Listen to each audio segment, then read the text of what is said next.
Bell quickly found himself disarmed by Hermes's keen gaze. Unable to resist the god's subtle influence, he ended up admitting that his curiosity about the school district stemmed from the same impulse that drives adventurers, the attraction to the unknown. Hermes, satisfied, revealed that he wasn't there by chance. The return of the school district had attracted various gods and adventurers, all mingling in the crowd or observing from high points, attentive and conspiratorial. This wasn't simple curiosity, it was a silent hunt for talent. Hermes explained that many gods were there with a single objective: to recruit students from the school district. The institution, known for traveling the world, was no ordinary school. Its students participated in dangerous practical training, faced monsters, and even engaged in conflicts between nations, all as part of their training. This allowed them to accumulate real combat experience, resulting in students who, even at a young age, reached surprising levels.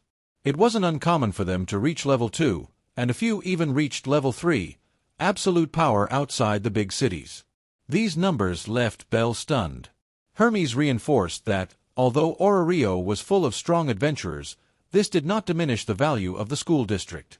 On the contrary, it made it a true treasure trove of talent. Many renowned adventurers had passed through there, later moving on to various families. Naturally, the gods wished to recruit these young people before they took other paths. However, strict rules prevented any direct contact. Recruitment and internships were strictly prohibited by formal agreements, both to protect the students and to curb the greed of the gods. Even so, Hermes made it clear that observing promising young people was part of the duty of a chief god. It was then that, without any ceremony, he announced his intention to infiltrate the school district, dragging Bell along for the ride in this absurd idea, against all logic and common sense. Bell reacted with confusion and resistance to the sudden proposal, but Hermes did not seem willing to back down. With exaggerated enthusiasm, he declared that the Hermes family needed members capable of taking immediate action and couldn't miss the opportunity to exploit that goldmine of talent that lay before them. To Bell, none of that made sense. The infiltration seemed too dangerous, and he questioned why Asphi hadn't been called upon for something so risky. Hermes then explained that Asphi had finally received a forced vacation. After long periods of exhausting work and chaotic events that had accumulated, she was in no condition to handle more problems. Other family members followed the same path, taking advantage of the chance to rest. The result was simple and cruel: Hermes was alone. And, according to him, Bell had his share of the blame for this, especially for past decisions that ended up putting the god in delicate situations. Between provocations, uncomfortable memories, and requests made with a cunning smile, Hermes led Bell to a point where refusing no longer seemed like an option. The conversation took a more serious tone when Hermes described how inaccessible the school district was. Entry was strictly controlled, not only to protect students and teachers, but to preserve valuable secrets, such as the production of orichalcum and the accumulation of exclusive technical knowledge.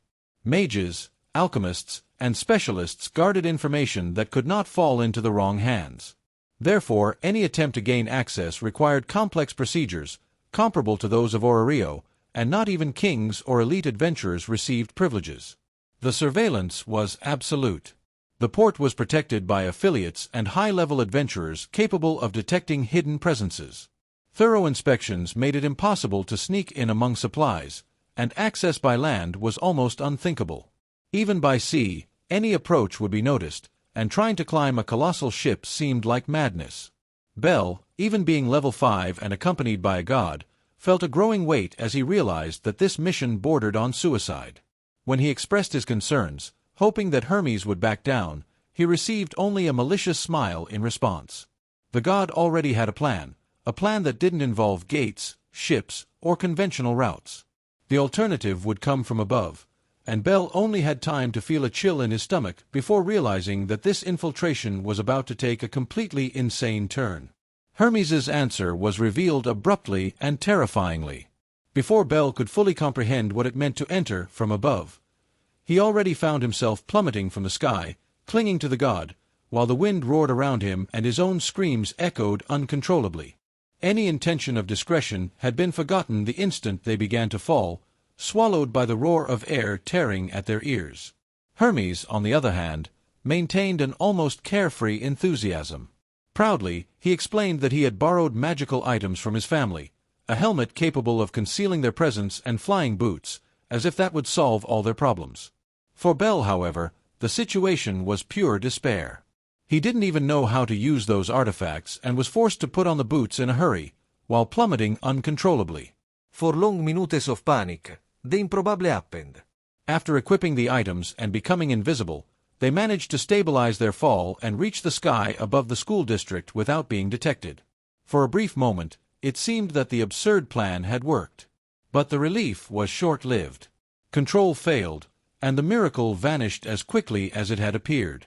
From a height of about 500 meters, Bell and Hermes fell again, helpless, like tragic figures who had flown too high. The infiltration of the school district, begun with ambition and recklessness, now threw them directly towards the ground, sealing the end of that insane attempt in the most brutal way possible.